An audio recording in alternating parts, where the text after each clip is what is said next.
Se você quer saber como funciona projetos de novos negócios, como você gerencia esse tipo de projeto, você precisa assistir esse podcast até o fim.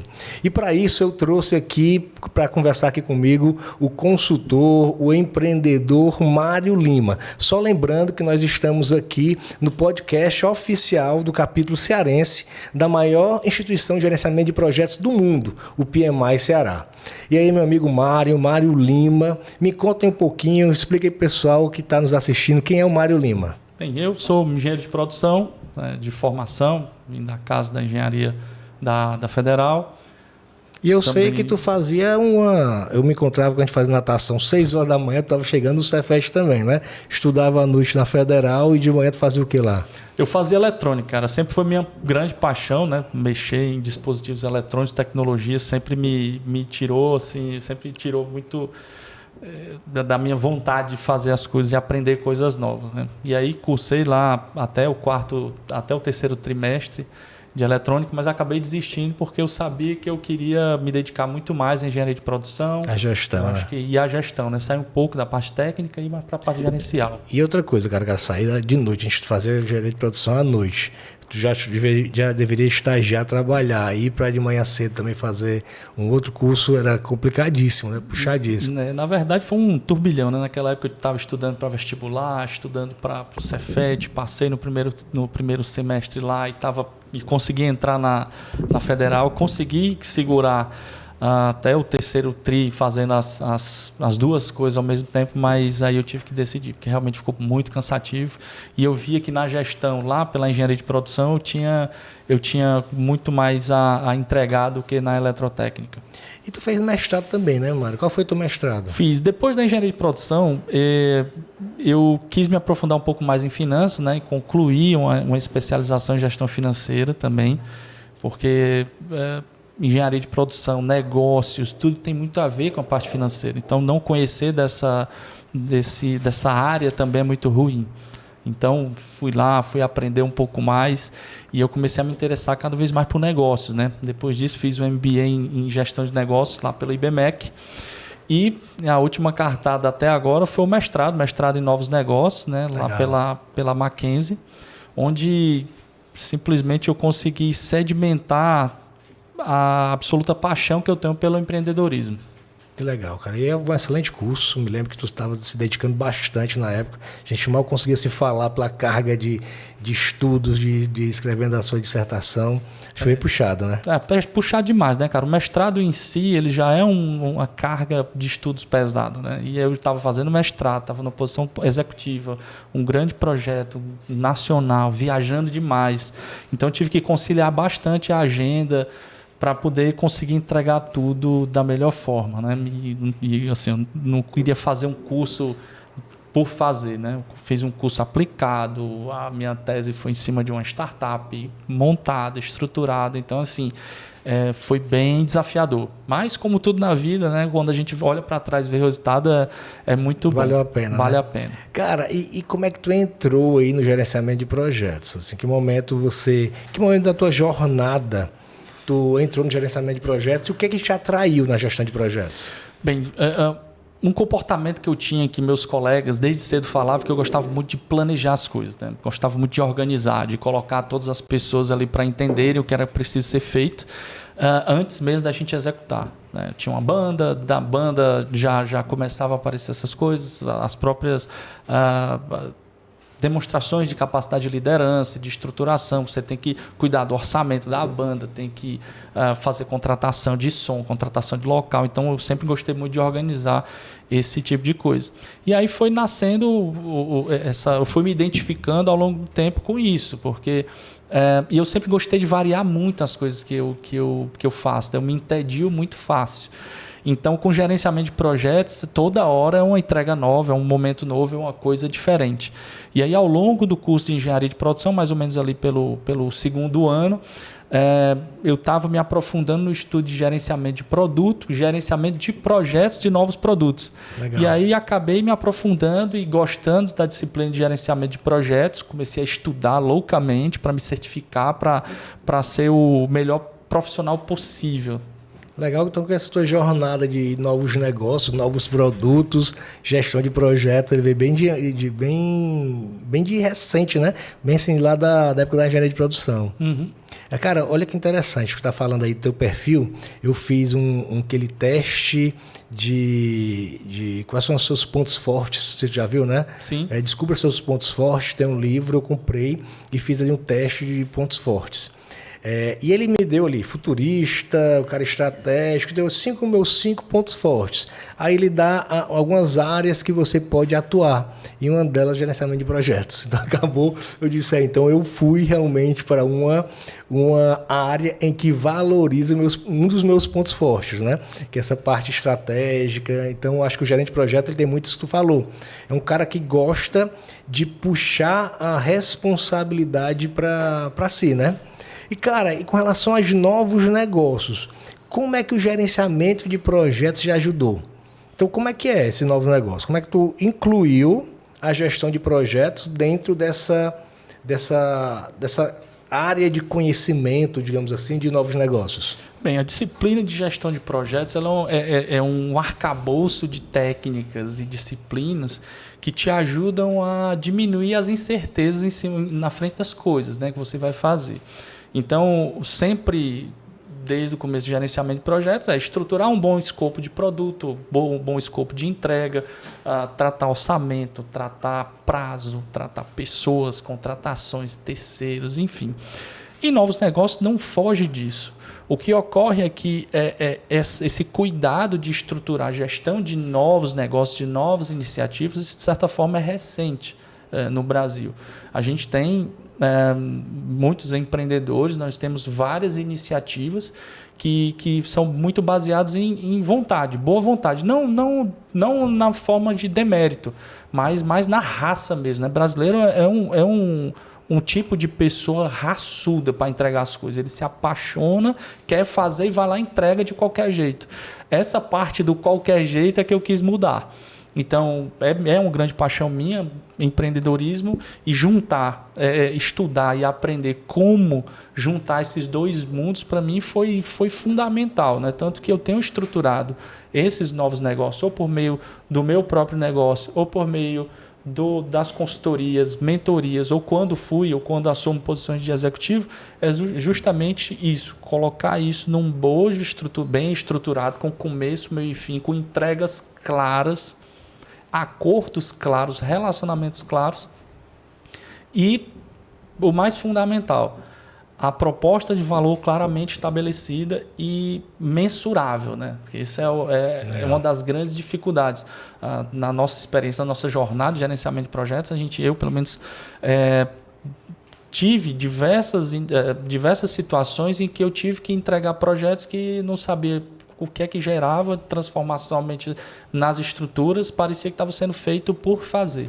Então isso sempre me incomodou. Isso é interessante, você fala que às vezes muitos gerentes de projetos, eles estão longe da estratégia, né? Então o cara realmente está ali fazendo o cara vai para a operação pura, que eu acho que isso é um erro. Eu acho que a jornada do gerente de projetos, ele segue em rumo a cada vez mais ficar perto da estratégia. Uhum. Eu acho que tem que ser cada vez mais, porque ele começa a ter essa visão. Cara, o que eu vou fazer? O que eu estou fazendo agora? Como ele está contribuindo para o negócio, né? Agora, uma coisa que me chamou a atenção, que tu falou que novos negócios ele é novo no Brasil. Deixa eu ver se eu entendi bem. Porque o Brasil sempre teve empreendedorismo, né? Como você me falou, o brasileiro é muito raçudo. Então, assim, o Brasil ele sempre teve empreendedorismo, sempre teve vários empreendedores. A história do Brasil ele mostra, né, a história do empreendedorismo, vários empreendedores de sucesso. Mas o que você está dizendo que o empreendedorismo, seguindo uma racionalidade, seguindo um planejamento, como é feito nos Estados Unidos, como é feito lá fora, que é novo no Brasil, é isso? Entendi certo? Deixa eu corrigir minha fala, né? Se você me entendeu desse jeito, porque eu não me expressei muito bem. Não é que é novo. O que eu quis trazer para cá é que esse cuidado. Perfeito, né? perfeito. O cuidado com a estruturação de novos negócios, sob a ótica de uma gestão de projetos, uma gestão de resultados claramente estabelecidos, isso realmente é novo. Porque o que a gente vê sério, uma forma de enxergar novos negócios como tentativa e erro. E aí vai cavalo, meu irmão. Vai lá, compra cadeira, compra sala, monta o negócio e vamos ver o que é que vai acontecer. Entendi. E não é isso que eu acredito. Né? Legal. Eu acho que grandes negócios se desenvolveram em cima dessa plataforma meio que maluca e confusa, mas o que eu vejo é quantos negócios maravilhosos se perderam no meio do processo se tivessem seguido uma boa estratégia, um bom caminho de gestão de projetos bem estruturados. Isso que você está falando é importante, né, Mário? Porque a gente só vê os casos de sucesso, né? Exatamente. A gente não vê os milhares, milhões de casos de fracasso, né? Que às vezes o cara tinha uma ideia muito bacana, poderia estar, assim, seria uma coisa que seria muito viável, mas essa falta de conhecimento, de gestão, de como estruturar, de como planejar, de como até mesmo, cara, como é que eu me financio? Então isso aí pode ser a virada de chave, né? Agora uma pergunta para ti. E dentro desse projeto, já que a gente está falando de estruturação de projetos de novos negócios, como é que funcionam esses projetos de novo negócio? São etapas? Como é que é o ciclo de vida? Tem uma iniciação? O que ela tem que planejar? Me conta um pouco mais sobre isso. Bem, aí. Como eu tenho estruturado, tá? Existe a realidade teórica e a realidade prática, né? A realidade teórica, primeiro as ideias, né? Onde elas estão, como as pessoas buscam. Isso aí a gente fala o seguinte, você tem que estar buscando aquela famosa serendipidade, né? De estar no lugar certo, na hora certa e com os ouvidos bem atentos e os olhos bem atentos para enxergar uma oportunidade. Daí aparecem as ideias. Mas como eu estruturo isso? Vou lá, começo a raciocinar em cima dessa ideia e como essa ideia pode impactar várias pessoas.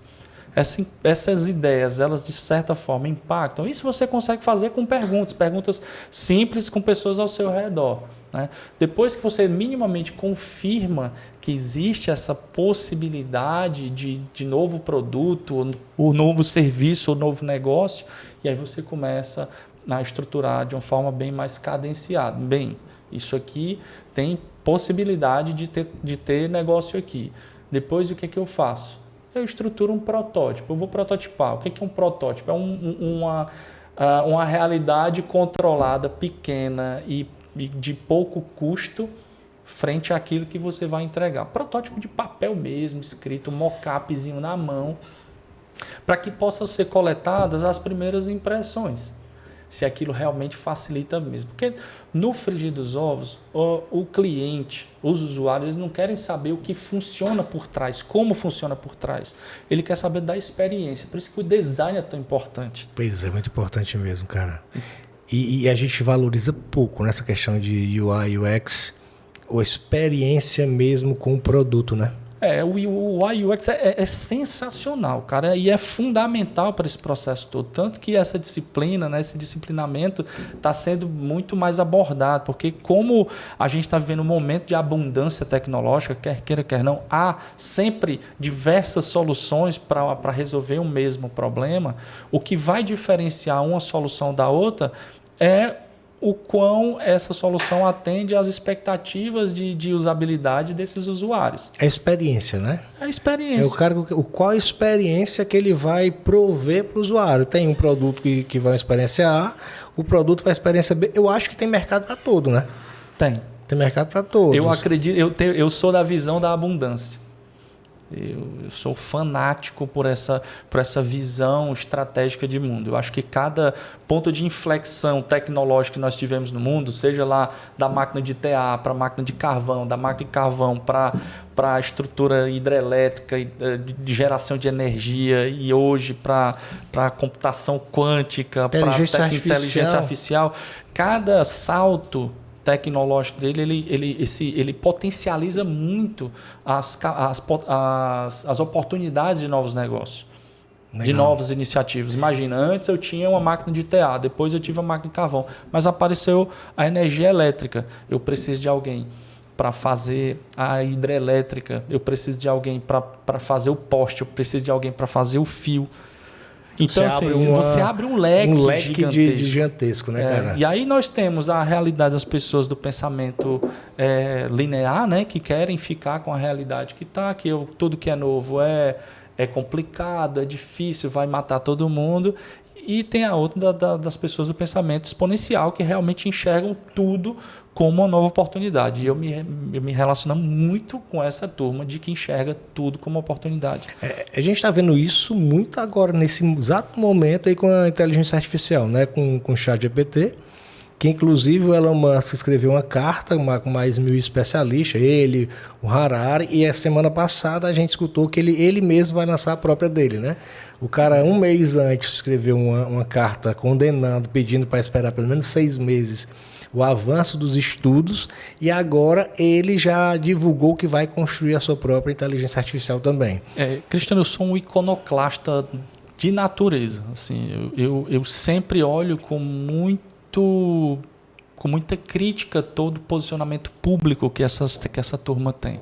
Né? Se você for ver na história desses caras, do Elon Musk, enfim, de todas essas figuras que estão aí, sempre há pontos extremamente controversos na história. Então, assim, quando veio essa carta do Musk, eu só consegui pensar em uma coisa. Ele é uma figura mesquinha e ele não estava à frente da inteligência artificial na época. Então ele escreveu aquela carta querendo desvalorizar todo o trabalho de milhares de profissionais que foi feito. Ou gerar uma desconfiança pública. Ou gerar uma desconfiança pública para ele ter tempo de lançar dele. E a gente viu que isso não aconteceu, né? Então ele teve que lançar dele logo, né? Exatamente. Cara, isso é interessante, muito interessante. Mas eu quero voltar um pouquinho. Tu falou um negócio que eu achei muito interessante, cara. Foi assim, tu falou, o cara tem uma boa ideia, tu usou até uma expressão, está no lugar certo, né? Serendipidade, né? O cara tá no lugar certo e tal. E depois você ir para a prototipação, que é muito importante se você construir. Mas, cara, eu vou voltar um pouco. Como ter uma boa ideia?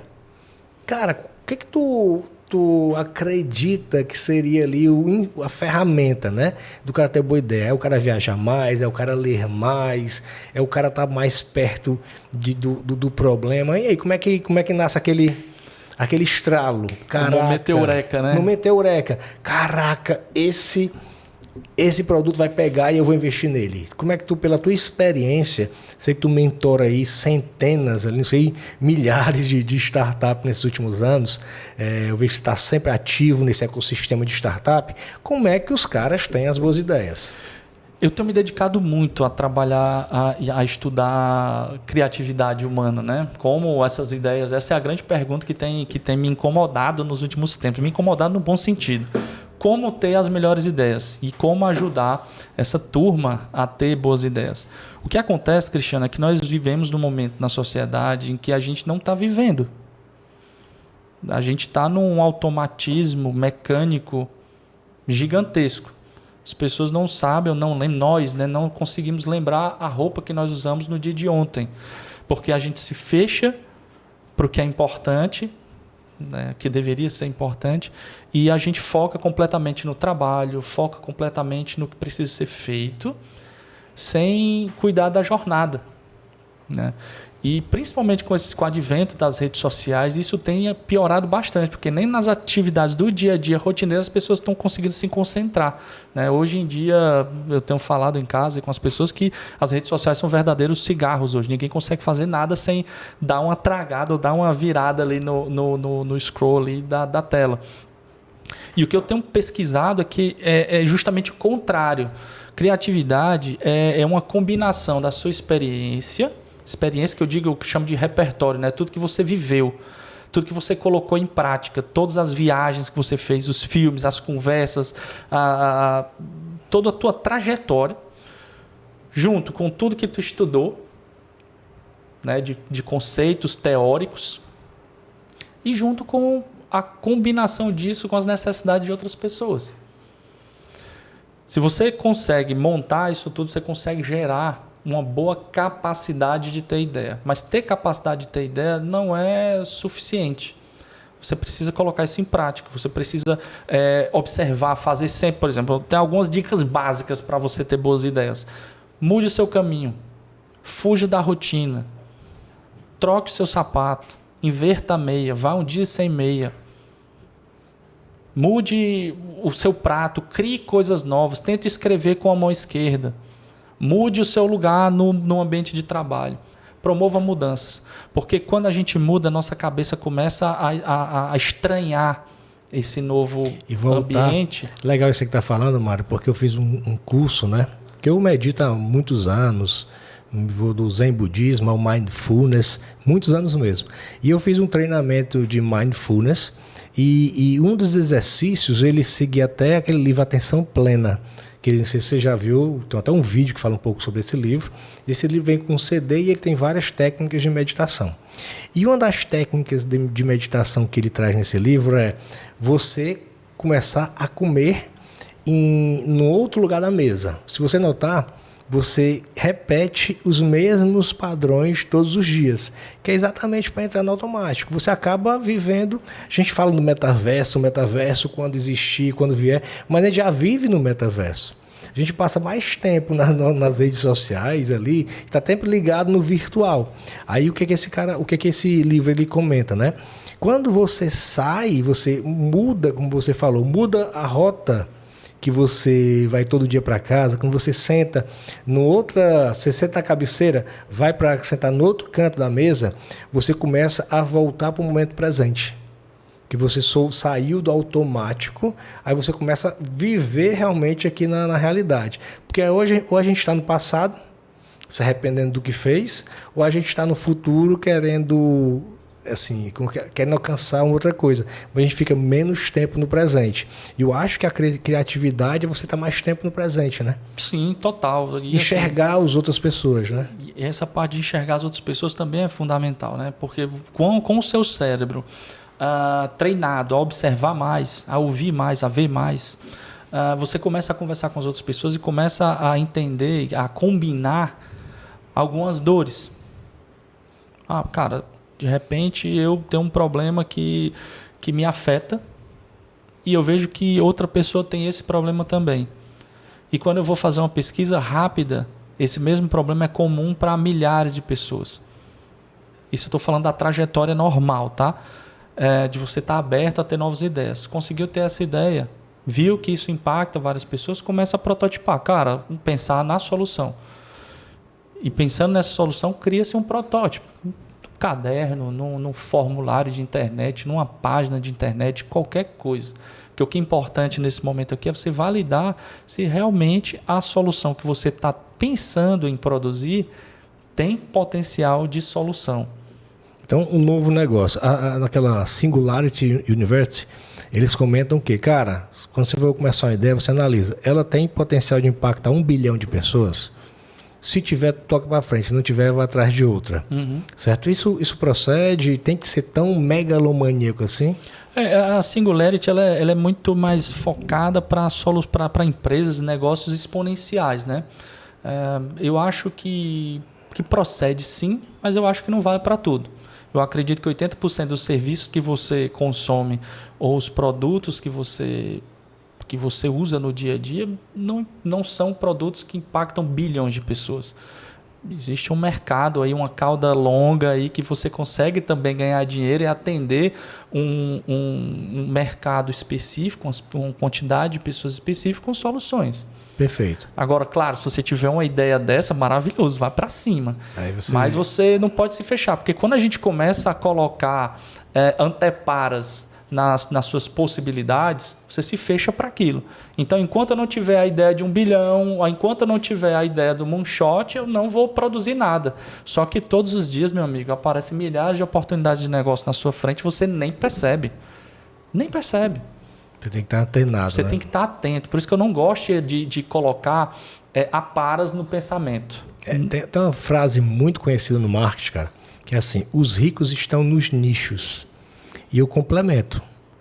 Desde que o nicho seja grande o suficiente para você ficar rico, né? Exato. Mas eu acho assim, que realmente você falou bem.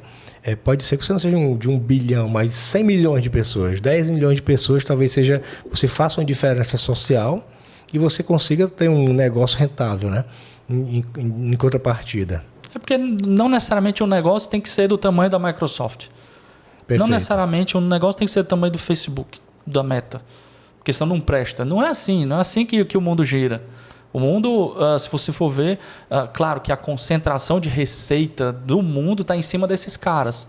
Ok, mas de novo, existe uma cauda longa gigante aí de outras necessidades, de outros negócios que podem ser criados, que estão criados hoje em dia, que não necessariamente atingem 1 bilhão, mas são muito bem rentáveis. E está tudo bem. Nem todo mundo quer ser um Mark Zuckerberg, nem todo mundo quer ser um Elon Musk. Simplesmente querem ter o dinheiro suficiente para ter sua casa, curtir sua família e curtir o final de semana. Legal isso que você está falando, porque às vezes a gente coloca alguns modelos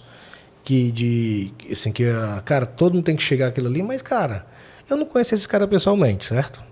E provavelmente nunca vou conhecer. Mas será que são modelos de pessoas também que eu quero me adequar, me espelhar? Então, são acho valores. Que são valores, né? Então, a gente tem que realmente ter muito cuidado com essa questão do que o mercado está querendo nos vender como modelo ideal. Então, eu tenho falado com as pessoas, gente, não adianta você ler biografia de todo mundo. Porque senão você vai estar se espelhando na pessoa errada. E se você começar a hackear essa pessoa, talvez você vai ser uma pessoa infeliz. Você História tem que procurar, de vida diferente, né, cara? Você tem que procurar pessoas para se inspirar que tenham os seus valores. E aí vai doer menos. Né? Cara, ainda tem uma dica. Acho que você sabe, mas poucos que estão aqui assistindo sabem que eu fiz um curso de roteirista de cinema. Fui para os Estados Unidos, fui lá para Nova York, fiz um curso de roteirista de cinema. E uma das coisas que mais eu era louco por biografia. Era louco, cara. Ler, assistir. E depois que eu saí e fiz esse curso, eu parei. Porque uma das coisas que ele verbalizou, está no livro dele, certo? Do Robert McKee. Que as biografias, eles não têm... como é que dá o nome? Eles não têm a intenção, na verdade, a proposta dela não é ser totalmente aderente à realidade. A proposta é ser aderente ao drama que você quer construir para que emocione e engaje mais pessoas. Se esse drama, se essa narrativa, ele for aderente à realidade, ótimo. Se não, prioriza a narrativa. Tu está entendendo o que eu estou falando? Sim. Prioriza a narrativa. Então, muito provavelmente, aquela história, aquela biografia emocionante que você está lendo está longe demais do que foi realmente a realidade. Por quê? Porque se priorizou a narrativa, se priorizou a venda da ideia, a venda do ideal, do que a própria realidade. Isso aí, cara, está escrito, está no livro do Robert McKee, Story. Se você for lá na seção de biografia, está lá detalhado e ele verbalizou isso lá no treinamento. É duro, né? A gente escutar isso aí, mas é a grande realidade. A gente vê hoje nas próprias redes sociais, cara. As pessoas fazem isso. Priorizam as narrativas. Priorizam as suas próprias narrativas. Aquilo que eles querem se mostrar. Aquelas pessoas que eles querem ser. Os objetos de desejo deles. As personas, né, cara? As personas, eu vendo aqui uma persona, tanto que tem vários especialistas que dizem que as redes sociais elas causam depressão. Sim. Porque você começa a ver vidas maravilhosas, você olha para a sua própria vida, não está tão boa assim, né? Então você fica sempre correndo no ideal, que às vezes aquele ideal é um ideal totalmente fantasioso. Sim. Cara, mas voltando aqui para o nosso assunto, cara. Você falou, eu percebi que você falou dentro do processo de ideação, cara, prototipiantes e tal, tem muita coisa do ágil, né? Você tem muito essa questão da agilidade, mindset ágil, R rápido para corrigir rápido, mas eu queria trazer um ponto, que eu sei que você é um cara muito crítico, cara executivo, já foi executivo ali de empresa na Faria Lima e tal, então um cara que pensa de forma bem crítica sobre a realidade. O que eu tenho visto, sabe, Mário? Tenho visto muitos xiitas do movimento ágil dizendo, cara, eu tenho a bala de prata. A agilidade é a bala de prata, cara, ágil, isso, aquilo, outro. Mas quando eu me lembro que eu comecei a gerenciar projetos em 2003, mais ou menos, a gestão mesmo, digamos assim, metodológica de projetos. Quando conheci o PMI, comecei a estudar o PMBOK e tudo mais, 2003. Tem uma estatística, cara, eu procurei, mas eu vou encontrar essa estatística, que dizia assim, que me assustou bastante na época, que 70% dos projetos de tecnologia fracassavam. 70% dos projetos de TI fracassam. Aí eu cheguei, então quem estiver assistindo aqui agora, que se encontrar, deixa nos comentários aqui para ajudar o pessoal que está assistindo. Se souber dessa estatística de 2005, não sei se foi do Gartner, né, que publicou isso aí, eu vou procurar depois eu deixo também se eu achar nos comentários.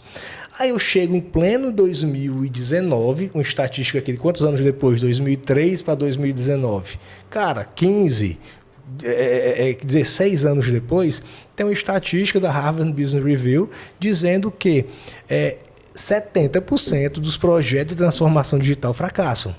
Só mudou o termo, antes é projeto de tecnologia, de software, agora é de transformação digital, da mais chique. Mas 70% dos projetos de transformação digital fracassam.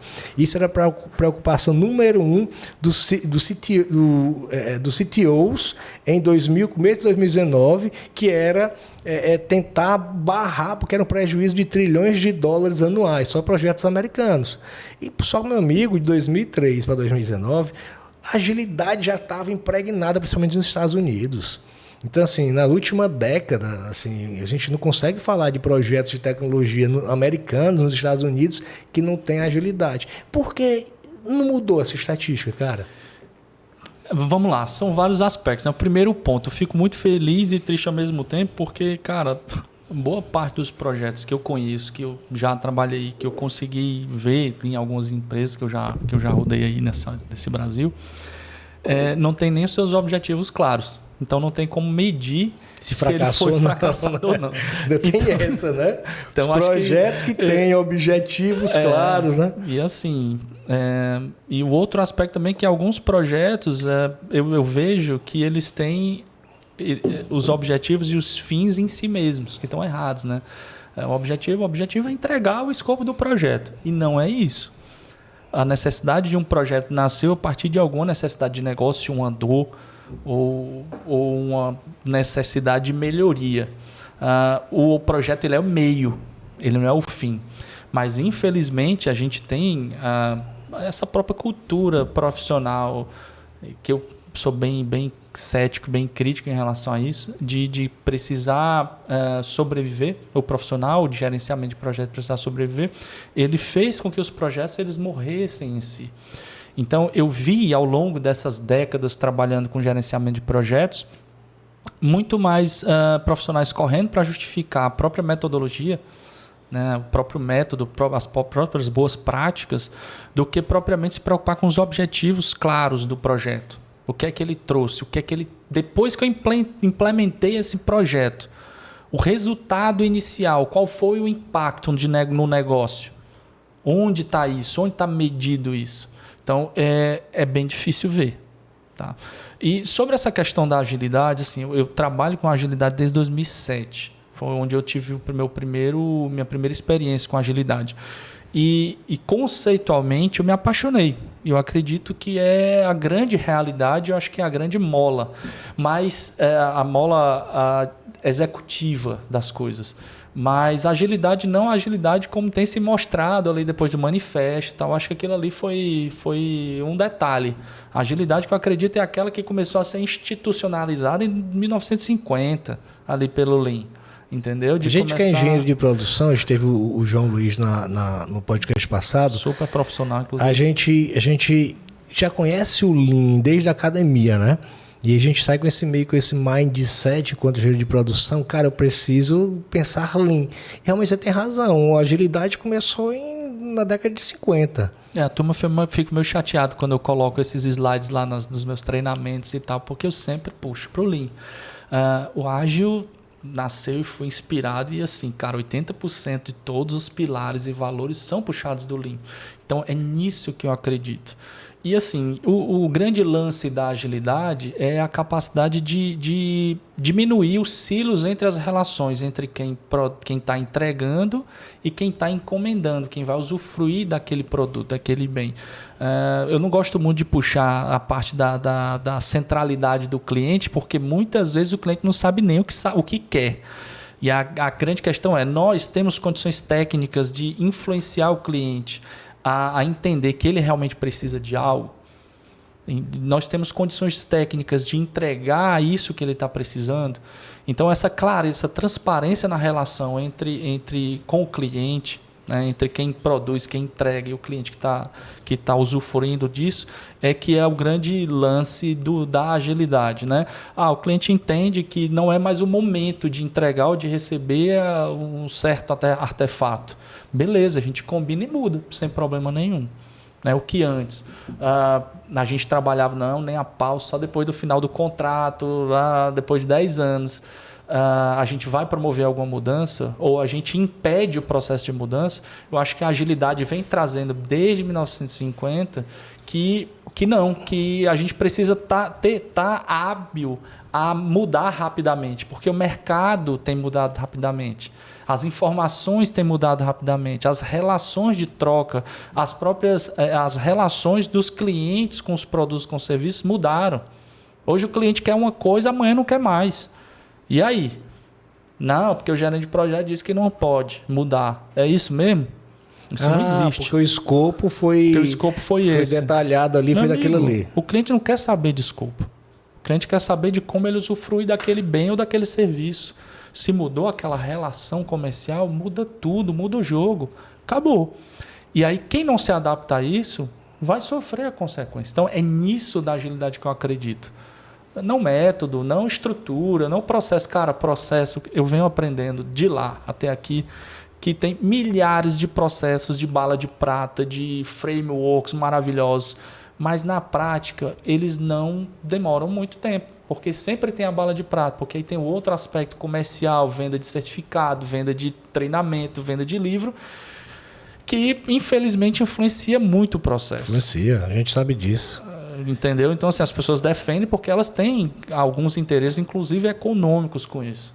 Mas na realidade mesmo, tanto na minha posição como empreendedor, como executivo que fui, como consultor, é essa. A relação clara, transparente entre o cliente e o contratado. Porque se cria uma bala de prata e se cria todo um mercado assim, em volta daquela bala de prata que tem que se rentabilizar. Concordo com você, Mário, concordo. Agora vamos voltar. Você falou mesmo da agilidade, você falou de novos negócios, mas você está aplicando isso na prática, né, cara? Você está aplicando na prática. Você tem um negócio ali, você tem uma startup, a Sofia. Me fala mais o que é a Sofia, o que ela faz, qual a proposta de valor dela. Cara, a Sofia ela vem de uma grande iniciativa, né, de um grande empreendedor, meu amigo Jairo Mapurunga, que há 6 anos atrás iniciou essa trajetória de uma empresa chamada Plantão Ativo. E ele sempre tinha um sonho e sempre percebia essas grandes necessidades do mercado da área da saúde, né, que é a conexão.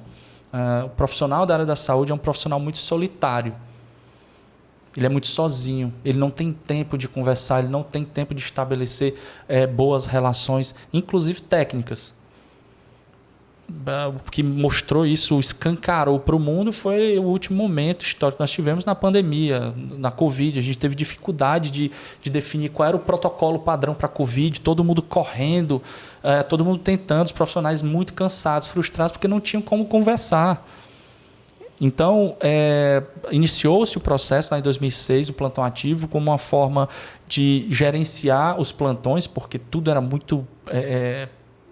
não era mal gerenciado, não tinha as ferramentas adequadas para se gerenciar, e o Plantão Ativo veio para resolver isso. Ao longo dessa trajetória, hoje a gente já está com mais de 120 mil usuários na plataforma, e a gente viu que era o momento ideal para a gente fazer... Você já está impactando 120 mil pessoas. 120 mil pessoas sendo beneficiadas com essa proposta de valor inicial.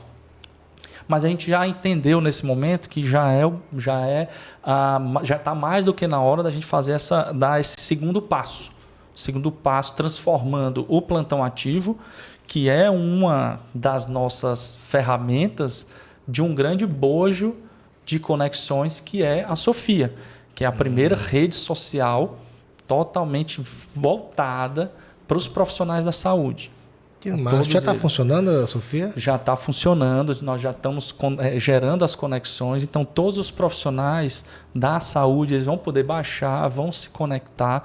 O grande lançamento da Sofia vai ser no mês de junho. Legal, mas cara, o Plantão Ativo já funciona. Então ele vai ser lançado no mês de junho desse ano, onde as pessoas vão começar lá a poder trocar experiências, trocar aprendizados, trocarem saberes, vai ser um LinkedIn focado para médico. Ou é mais do que isso? É um pouco mais do que isso. Porque o LinkedIn ele se restringe a gerar as conexões, né? E as pessoas promoverem os próprios currículos, as próprias conquistas, né?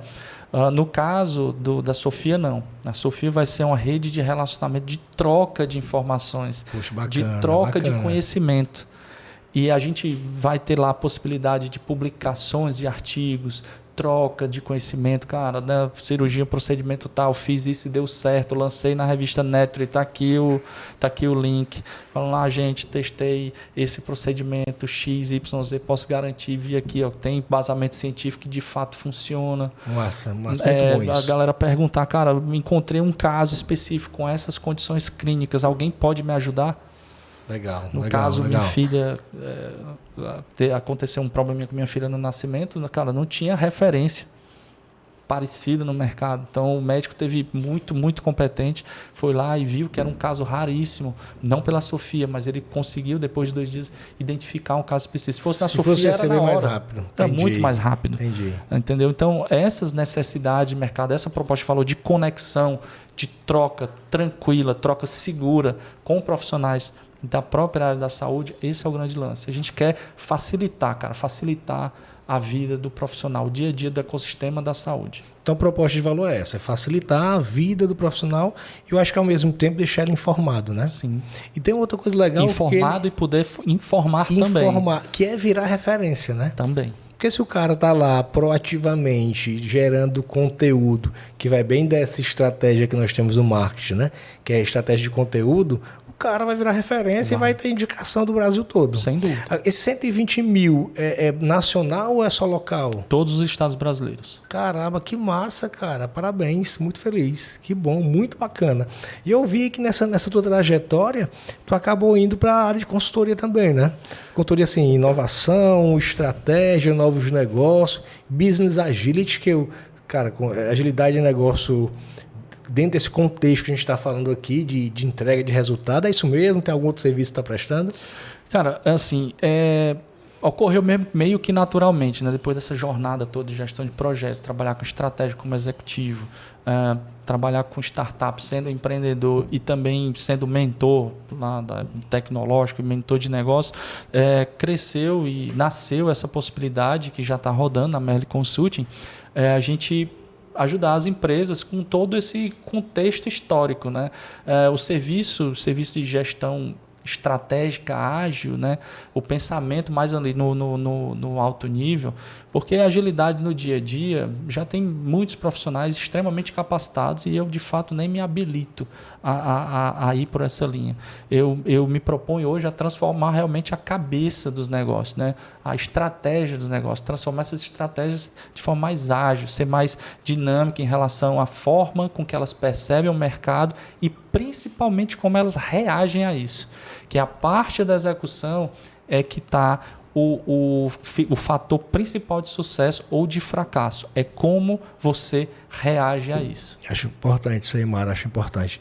Até porque a gente tem notado que as organizações estão ficando cada vez mais lentas, não por conta delas, não é por conta do mercado. Assim, o mercado está mudando muito mais rápido, consequentemente, as organizações estão ficando lentas, porque elas estão permanecendo na mesma velocidade, enquanto o mercado está acelerando, dobrando cada ano a sua velocidade, tendo em vista a pandemia, né? Não somente a pandemia, a pandemia ela só escancarou, porque acabou colocando todo mundo no conceito do digital. Né? E o digital acelera, né? Porque ele massifica e ele especifica ao mesmo tempo. Né? E aí o que ocorre? As pessoas começaram a correr, a ter mais informações. As relações de consumo mudaram. As pessoas elas não estão simplesmente consumindo aquilo que a turma empurra. Elas olham se realmente presta ou não. E aí eles conseguem ver que tem concorrente no mercado.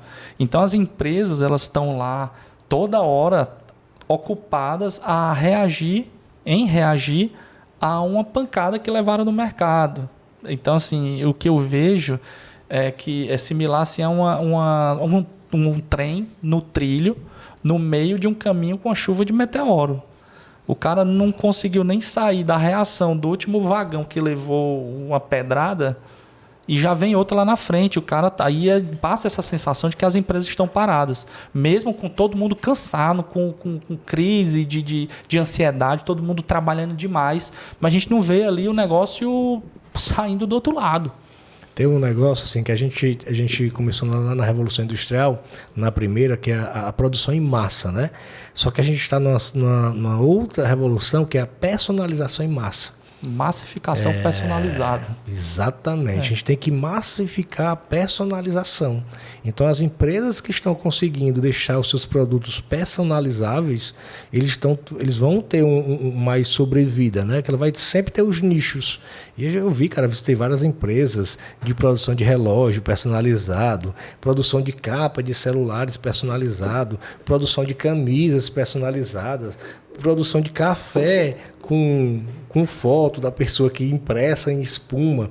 Então como a gente volta para aquela nossa no começo do nosso bate-papo, que é o foco realmente no cliente, né? A foco no cara, na experiência. Então a experiência e as organizações, principalmente aqui no Brasil, olham muito para dentro, tem que começar a olhar mais para fora, né?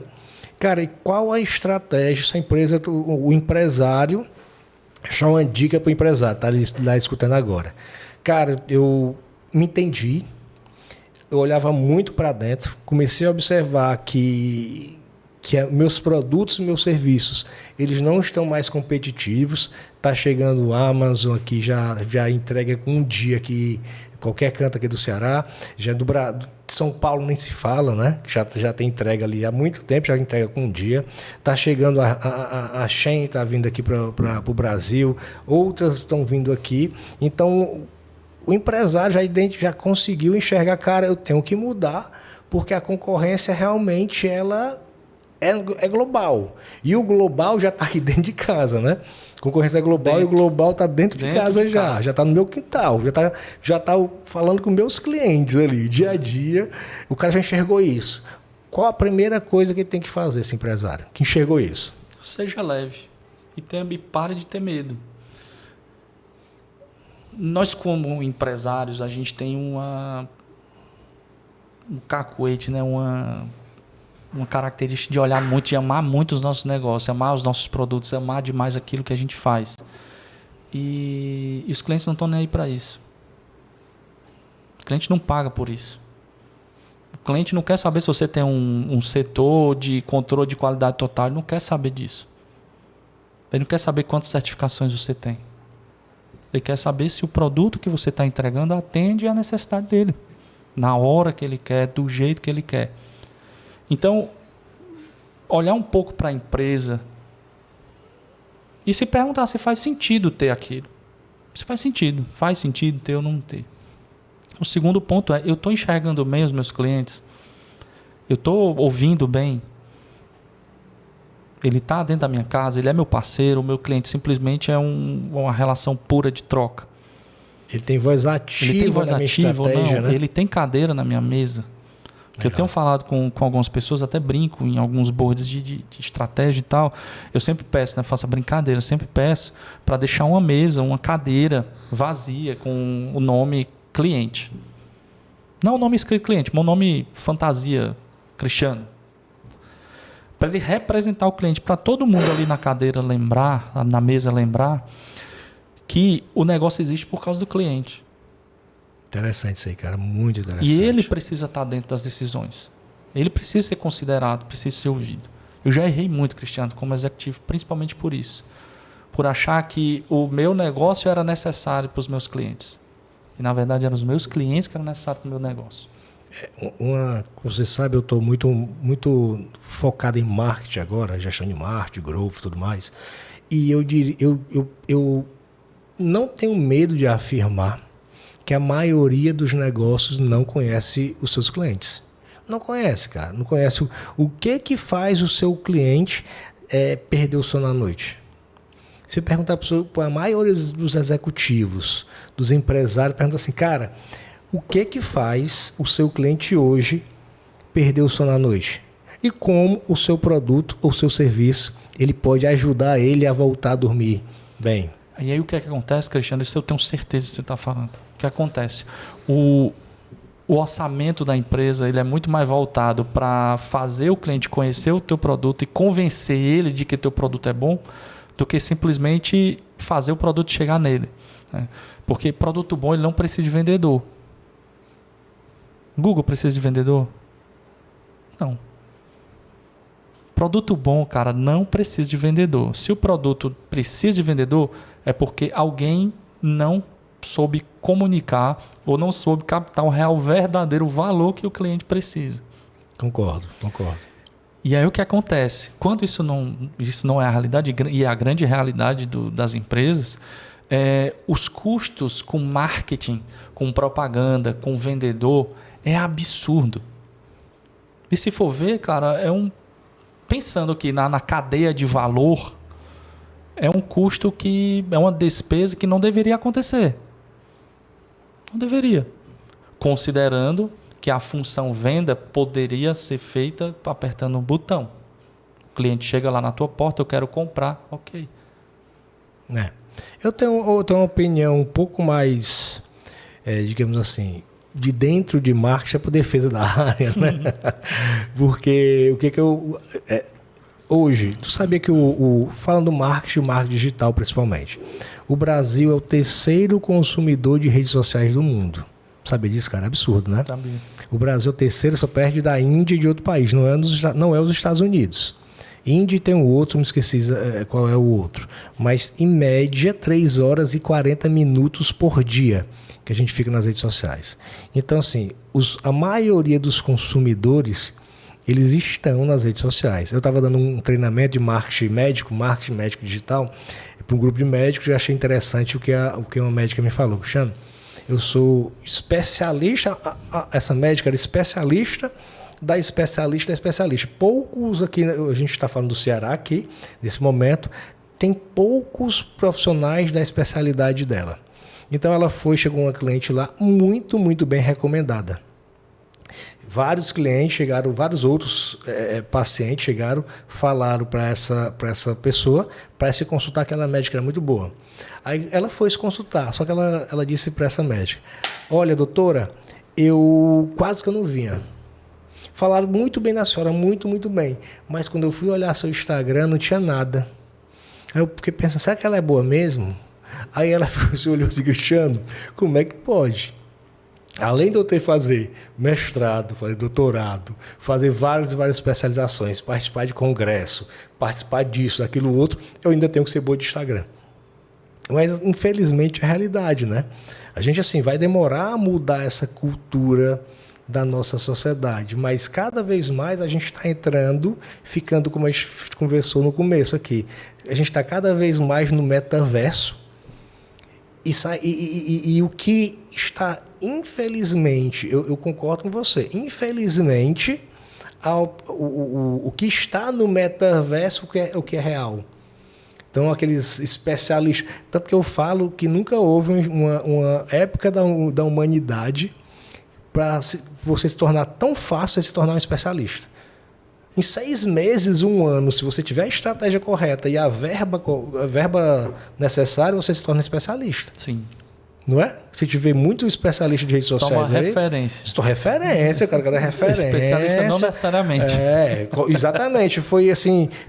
Teve um acidente com um cara que eu famoso, mas não conhecia, aí saiu no jornal. O cara, nos fulano de tal, não sei o quê, 90 mil seguidores no Instagram.